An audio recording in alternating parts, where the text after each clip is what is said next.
저는 XM3를 구입하고 제대로 한번 풀악셀을 밟아본 적은 없습니다.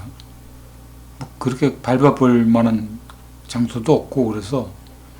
근데 가끔씩 이제 언덕을 치고 올라갈 때 연비 효율적인 측면으로 이제 운전을 하려고 많이 애를 쓰니까 RPM을 그렇게 높여서 올라가지 않으려고 여지까지 그렇게 운전했습니다. 근데 겨울이 되니까 연비적인 측면도 썩 좋은 것 같지도 않고 그래서 이렇게 언덕을 치고 올라갈 때 한번 세게 이렇게 악셀을 밟아줄 때가 있습니다. 근데 의외로 여지까지 이제 운전을 하면서 풀악셀을 밟아본 적이 별로 없기 때문에 언덕을 칠 때 언덕을 치고 올라가는 느낌이 이게 뒷공문에 탁 들렸다가 퉁 하고 튕겨져 나가는 느낌처럼 XM3가 튕겨져 나가는 것처럼 튕겨져 나갑니다. 그래서 이제 가속감이 있죠. 근데 가속감이 있는데 현대차하고는 좀 틀리게 이렇게 순간적으로 확 튀어나가는 느낌이 있기 때문에 그런 느낌이 이제 처음에 이 차를 접한 분들 입장에서는 좀 당혹스러울 수도 있습니다.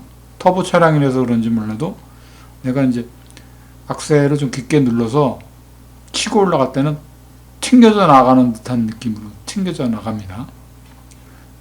그리고 더 흥미로운 거는 크루즈 컨트롤은 이제 설정을 해놓고 고속도로에서 주행 시에는 좀 여러 가지 이제 그걸 장점이라고도 얘기할 수 있고 단점이라고도 얘기할 수 있는 부분입니다. 뒷차를 이제 쫓아가다가 간격이 이제 벌어지죠. 쭉 한 100m나 이제 때에 따라서 한 200m 정도 간격이 벌어집니다. 근데 크루즈 컨트롤의 이제 설정 값을 몇 킬로 정도에 설정했느냐에 따라서 좀 틀리긴 한데 키로수를 한 110 정도로 설정을 해놨다고 가정했을 때 앞차하고의 간격이 한 100m 정도 떨어졌다고 가정하면 이 차가 거기로 그냥 불현듯 그냥 땡겨서 가속을 해서 그 앞차하고의 간격을 탁 유지해주는 그런 느낌의 차가 이제 XM3입니다. 그래서 저도 운전을 예전에도 오래 해봤지만 그런 면에서는 좀 당혹스럽습니다. 갑자기 확 땡겨서 가속을 딱 주고 확 튕겨져 나가는 것처럼 급가속을 해서 앞차와의 그 간격을 딱 좁혀줍니다. 이런 걸 왜 굳이 이렇게까지 갑작스럽게 세팅을 했는지는 모르겠지만 뭐 상황에 따라 이제 이런 거를 좋아하는 분들은 또 좋아할 수도 있으리라고 봅니다. 운전이 좀 현대차에 길들여진 분들한테는 이게 좀 당혹스럽게 느껴질 거라고 저는 그렇게 보여집니다. 저도 여지까지 차를 타면서 그런 느낌의 차들은 별로 크게 느끼지 못했기 때문에 처음에 그렇게 당겨지는 느낌이 급작스러워서 크루즈 컨트롤은 일부러 디세이블 하고서 이제 이네이블 하지 않고 이제 디세이블 해가지고 이제 하고 타고 주행을 한 적이 있는데 이 차의 엔진의 특성이 그런 것 같습니다. 특성이 급가속을 할 때 이제 풀악셀을 밟는다 그럴 때 어느 시점까지는 부드럽게 나가다가 그게 가속이 되는 시점에서 이제 속도가 올라갈 때 확 튕겨져 나가는 느낌이 그런 느낌이 있습니다. 그게 폭발의 행정에서 터보 엔진이라서 그런지 몰라도 그 터지는 힘이 급작스럽게 확 하고 터지는 거가 아닌가 이런 생각을 해보게 됩니다.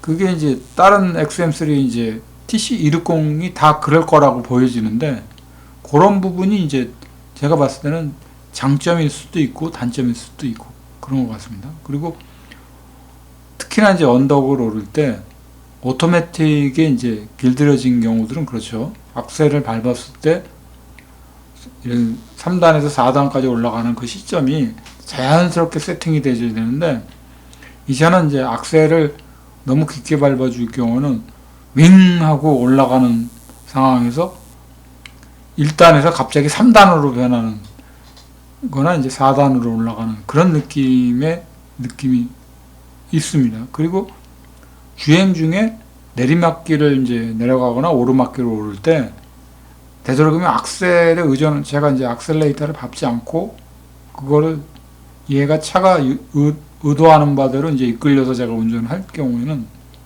얘 스스로가 언덕에 맞게끔 기압비를 자기가 조율을 하는 것 같습니다. 그러니까 언덕이다 싶으면은 이 차는 2단이거나 3단이거나 그런 정도의 기압비로 이제 자기가 알아서 세팅을 해주는 것 같습니다.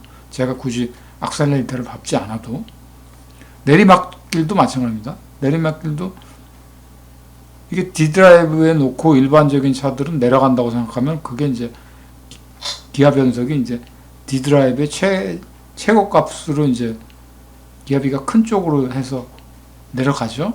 근데 이 차는 내리막에서 이제 악셀 페달을 밟지를 않으면은 왕 하는 소리가 나면서 이제 RPM이 이제 높아지는 거 봤을 때 저단 기아로 이제 자기가 인식을 하는 것 같습니다. 그래서 그거에 대한 운전자가 조율할 수 있는 최적의 방법은 수동 변속기처럼 사용할 수 있는 방법 중에 이제 그 패들 시프트를 이용해서 그다음 수동식 모드로 길게 당겨가지고 쓰는 게 오히려 어쩔 땐 나을 수도 있다라는 생각 듭니다. 그래서 튕겨져 나가는 느낌이 유독 심하죠. 그래서 좀 달리 표현을 하면은 마치 그 단단한 공이 팡팡 튕기는 듯한 느낌의 그 볼이 튕겨져 나가는 느낌이죠. 그런 표현을 하고 싶습니다. 그래서 전에도 이제 몇 번을 말씀을 드렸지만 이제 XM3를 구입을 할 때 차가 이제 종류가 1600cc 배기량과 1300cc 배기량 두 가지가 있습니다. 그래서 1300cc를 구입을 하려고 하는 경우들은 대부분 주행 거리가 이제 그 길거나 고속도로 주행이 많을 경우에 앞서도 얘기했지만 굉장히 탁월하지 않나 이런 평가를 해보게 됩니다. 1600cc 엔진은 제가 판단컨대 고속 주행보다는 시내 주행에서 이제 굉장히 최적화된 그런 걸맞은 차가 아닌가 그런 생각을 해보게 됩니다. 그 1600cc라는 게 좀 세금이 조금 더 나오죠. 그런 것만 아니었더라면은 그 차도 좀 괜찮은 차로 이제 인식이 되어질 수도 있습니다. 왜냐하면 이제 그런 부담감들이 별건 아니지만 소비자층들한테는 이제 크게 다가올 수도 있는 부분이라고 보여집니다. 그리고 이제 가격적인 측면 하나만으로 봤을 때는 1600cc가 이제 가격이 이 TC260 엔진보다는 1300cc 엔진보다는 가격대가 저렴하죠. 한 3,400 정도가 더 저렴합니다. 그래서 잘 옵션을 선택을 잘해서 구입을 이제 세차를 하게 된다면은 3천만 원 내외, 2천만 원 초 중반에서도 이제 충분히 살 수가 있습니다. 계기판 같은 거를 이제 아날로그 방식으로 이제 놔두고 특별한 옵션들을 다 빼버리면은 거의 2천만 원 초반대에서도 이제 구입할 수 있었던 차가 이제 XM3 1.6 엔진의 이제 차량이었죠. 그래서 굳이 스피드를 요하지 않거나 타는데 큰 지장이 없다라면은 그렇게 선택을 하는 것도 굉장히 탁월하다고 생각을 합니다. 가격적인 측면의 모든 것들이 이제 검토가 되어지는 부분이니까. 그럴 경우에는 이제 충분히 다른 차종과 동급 차종과 비교했을 때 가격적인 측면이 가성비가 있습니다. 있는데 1300cc급에서는 좀 애매한 게 파워트레인은 좋습니다. 좋은데 그냥 단지 시내 주행만으로 탔을 때는 그 영향력을 알 수가 없죠. 고속도로를 나갈 상황도 아니니까 시내에서 뭐 급가속할 그런 이유가 없지 않습니까? 부드럽게 운전해야 되는데 그런 부드러운 운전의 세팅을 요하는 분들한테는 이 차가 아주 나쁜 차로 보여질 수도 있습니다. 앞서도 얘기했지만 튕겨져 나가는 부분이 있고 급가속할 때 이제 그런 부분들이 있고 그게 장점이자 단점일 수도 있는 거죠. 그래서 그런 거를 좋아하는 분들은 아마 XM3 TC260 1300cc를 선택을 하려고 할 것이고, 아예 나는 그냥 시내에서 안전하게 차가 급작스럽게 튕겨져 나가고 이렇게 그런 차보다는 그냥 악셀레이터를 밟아줄 때 부드럽게 세팅돼서 튕겨져 나가는 느낌도 없고 그런 차를 원한다 그러면 이제 1600cc가 아주 좋은 선택인 거죠. 그래서 이제 유튜버들도 그런 얘기들을 하죠.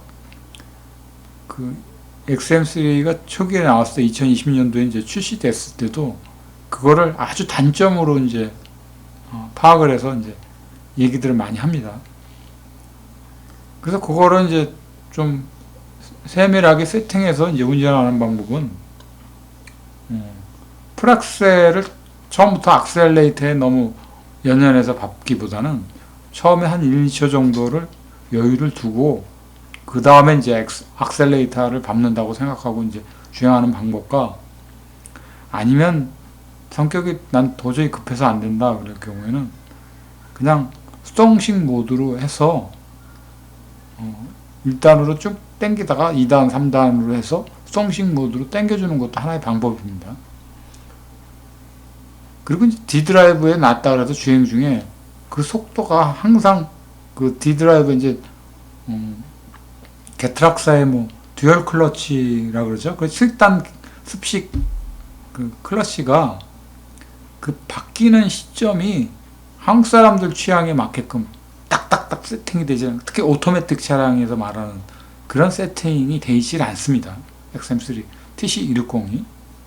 그래서 그 부분을 내 몸에 맞게 익숙하게 하려면은 그 앞에 이제 그 현대 포터인가요? 포터 저 파란 차가 수동식 기어 방식으로 이제 운전을 하는 차량인 걸로 알겠습니다. 요즘 오토가 나오긴 하지만 저거 분명히 이제 수동식 기어 방식일 겁니다. 수동 기어를 운전한다는 방식으로 XM3 TC260을 운전을 해야 그 느낌이 나쁘지 않게 다가온다는 거죠.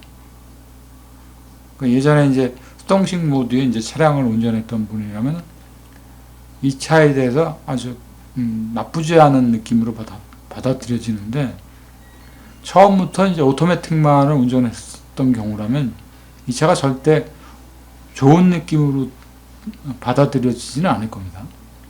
현대차들은 되게 이제 악셀을 밟으면은 급가속을 하던 운전은 조용히 하던 사람들한테던 그 운전의 느낌이 아주 부드럽게 세팅이 되어 있습니다.